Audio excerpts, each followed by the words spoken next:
Asinibingelele siphinde sinamukele babukele emakhaya. Elamegama bathweka nguSamukelo Hadebe oliqhawe bathubhungane umthimkhulu makhulukhulu. Kanti ke ngiphuma phansi le eintabeni sasentshonalanga neTheku Mfule ngophuzayo ngiphuza umngeni nawo futhi ngiwudonsa ngendlela. Angihambi ke ngedwa sukune namhlanje. Ngihamba naye uBhuto Mdala.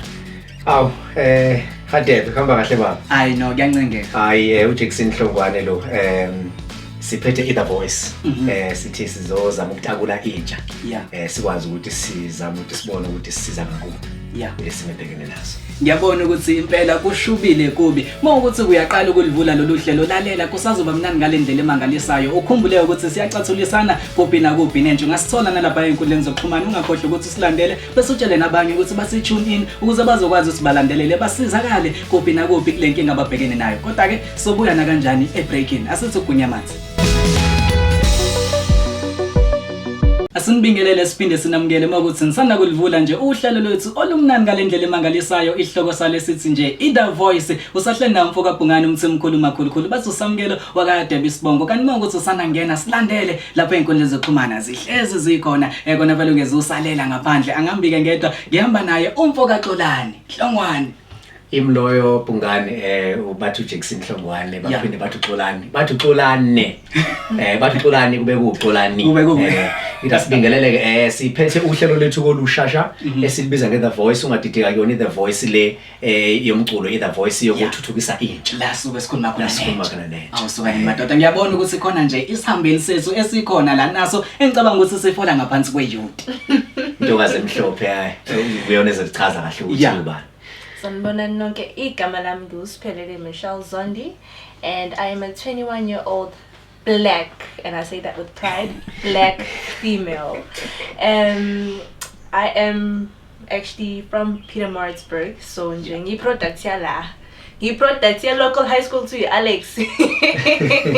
So shout out to you, Alex, for making me and taking me this far.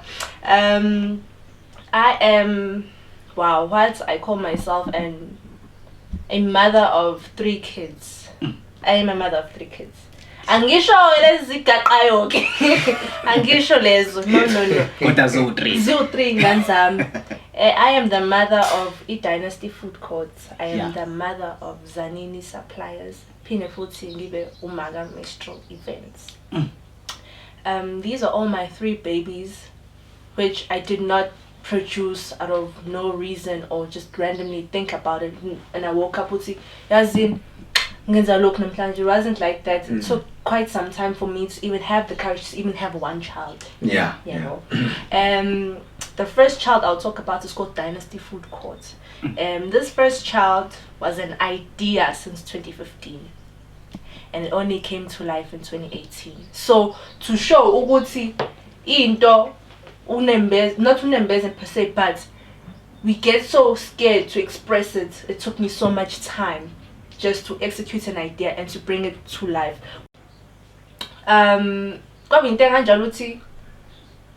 We grew together to the point where he had an idea. You're good in the kitchen. I'm good in the kitchen. Like masihlangene kuyisiphithi kitchen, don't leave us in the kitchen together because wow. So qedela igrosa yonke kodwa kuphume ukudla kumnandi. So we had this idea. He's like, no, let's do this. Let's try this. Surprisingly, I was the reluctant one for the whole year 2018 banning ngeqinisa umancane wena umancane yabo ngingayingeni nje leyo. And I think persistency yakhe drive eloye push it say mfethu. You're good at doing this. Ikish is your favorite sport.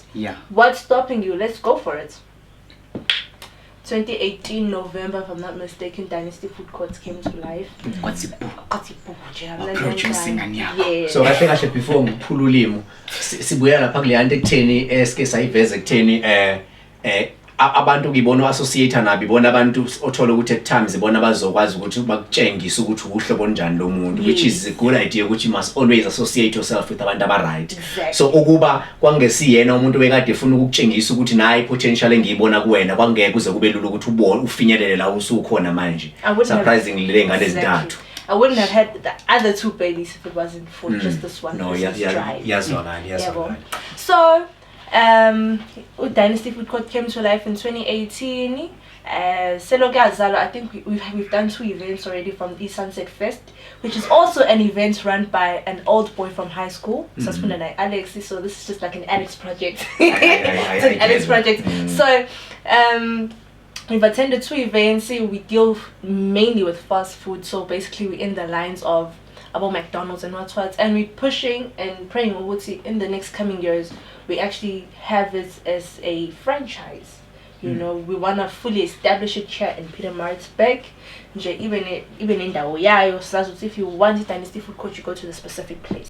So we're pushing with the Dynasty Food Court. Every franchise says if someone wants the Dynasty Food Court in Maritzburg, they know where they're gonna find it, because you know more from McDonald's to Yeah. So you must know more from Dynasty Food Court.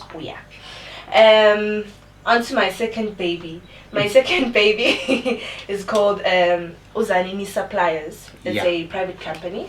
That's an interesting one. Exactly. It's a private company, and it actually serves a good purpose. Ayizili ngokubi, asihambi sigwaza. No.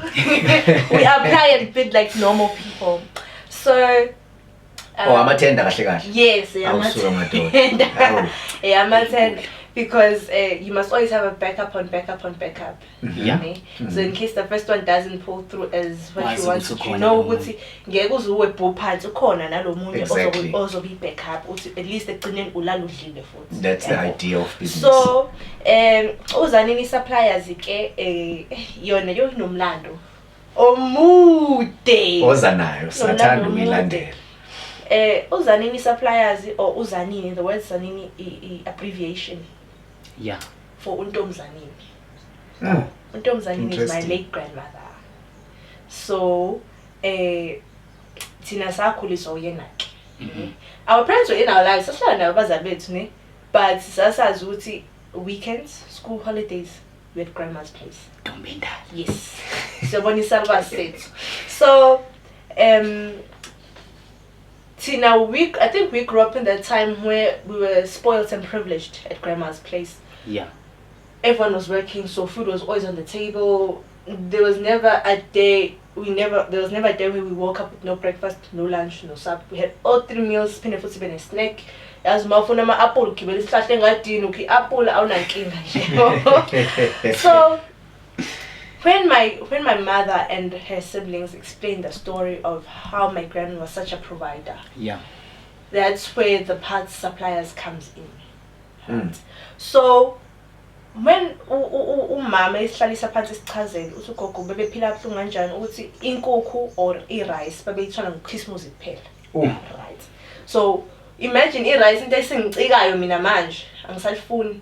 Bona it was a privilege, it was something they got so excited for only on Christmas. Ukuthi udle rice Udle rice elimhlophe ayinoti yellow limhlophe mina ngicwe yellow bona badle limhlophe engenasawuthi.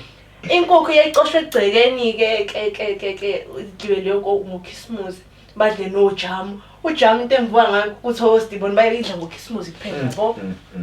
Achaza ukuthi we'd go to school every day kudla isikhokho sophuthu netiye ngenashukela, but uma always made sure ukuthi we never went to bed without ukudla. Should wake up ekuseni ngabo 5 ugogo, even when we were around kiyo engadini kuyohlawula ubhontshisi umbila nani. So we basically she knew ukuthi she had a supply of food in the garden. Yeah. Imfinya imbuya, I'm sure many people don't know it. Wild spinach, we eat it. And Jasiko peak. I know people now are very picky about it but then it's food, it's nutrition, ever. So that's where the part that suppliers comes in. They never went to bed without a meal. They never went to school bengadlile. They got to school, yes, they wouldn't eat at school, but when they come back, there's a meal waiting for them. So what was my grandmother in that case? She was a supplier, she was a provider. Interesting. So masulihlanganisa kahle ligama ethi Zanini Suppliers liyakhuluma angiqambanga vele ngathi nje Zanini projects Zanini what no liyakhuluma li deep yabo. So that's where it comes into me ukuthi nakuthina when we were still around shebo samazambane angisifuni. Asidla too much angisafuni. Amazambane sashana ngawe ngadini angisawafuni yabo. So zonke lezo zinto lezo, the smallest things people take for granted. My grandmother made sure ukuthi for us and for her children it meant the most. Yabo. Umkhulu wayesebenza emafemini so umuntu obuya qwaqwa yabo. Yeah, So yeah. ubuya kwakhe qwaqwa maybe ekhaya ubuya phethe impuphu namasi. That was, I think that was New Year. Mhlawumbe sobibonus ke le. Khona. Sobibonus ke le. Yathi nasesiphiki sidla amase anoCream nosugar. Hey madoda. Bona babejabulela lokho khona.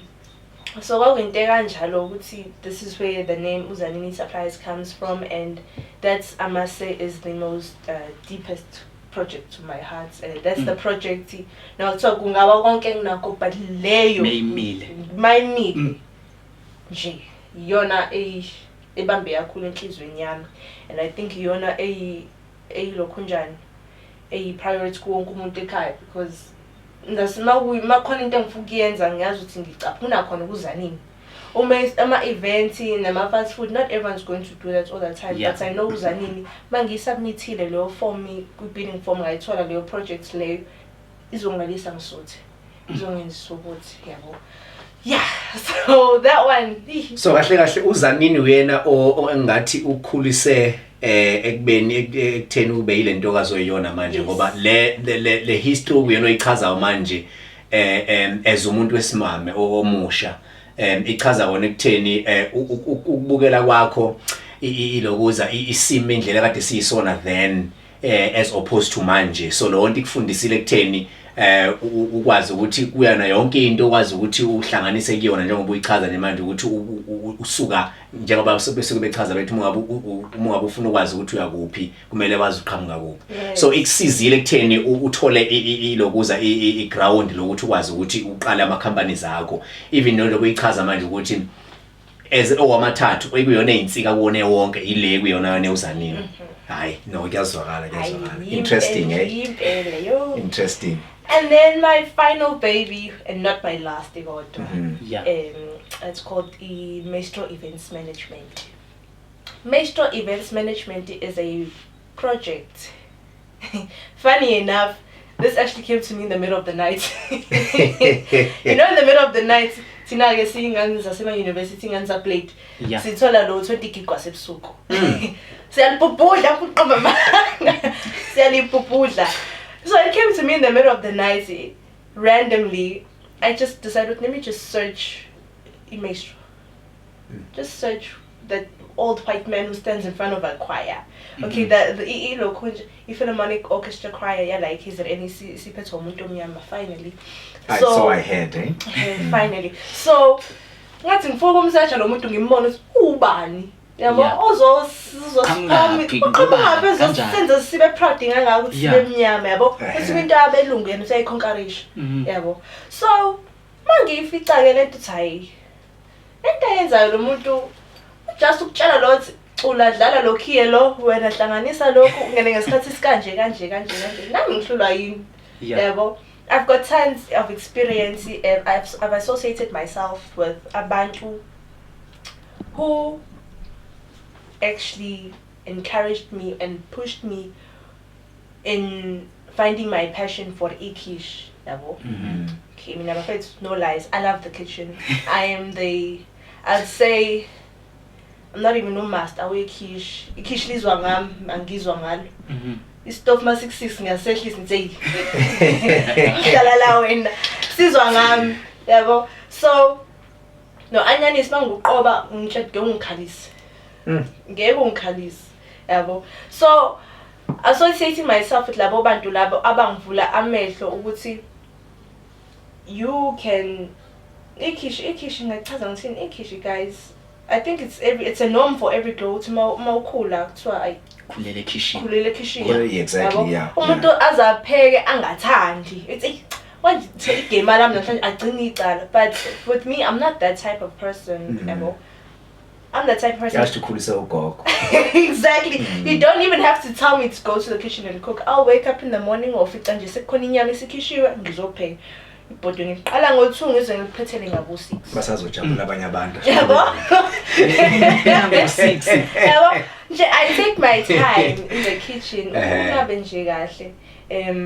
Using simple ingredients. My mother taught me how to cook. My older sister, umamncane, and nogogo. Just from taking simple ingredients ngihlanganise uthi hayi kuyaphuma kumnandi akufani. Ngiyathuka kodwa mawuthi uqeda ngo6 Hayi boy. Okushuthi wena uyile nhlobo le ebheka yonke igrocer yenyanga iqede nje ngesonto. Ngiyazi mina wena samkethe uma wangifundisa ukuthini. Mawupheka isalad akusali. Ngiyanemuza uma ngiphintshe buza ubhethi ukuthi likhona yini isalad. Exactly. Ujwayele. Isalad alisali mawupheka ngiyemangele nje kuthiwa noma kuthiwa uphekani isalad alisali. Lemlibe khona upheka ubhontshisi uphekani bakusashatini noma uthi utamatisi uyaspice ngamaspice salad Uthuse noma ingebhathi. Haw salad nale egcineni. So yeah. So i-passion iqhamuka lapho ke manje ekutheni That's where my ngokuthanda passion ikhishi then masuyicabanga sihle uyabona singangena ezandleni ukuthi ngizenzele mina ngokwami. Exactly. Hawu. Ayike babukeli nizwile na kanjani ukuthi usisi ugudi ngapha ekitchen mina ke ayengumsume ngapha ekitchen bese sigijime sedolo ungakhohle ukuthi ungasithola lapha enkundleni zokuxhumana ikhona na kanjani phansi siyabuya na kanjani sathi shwi ey'tolo.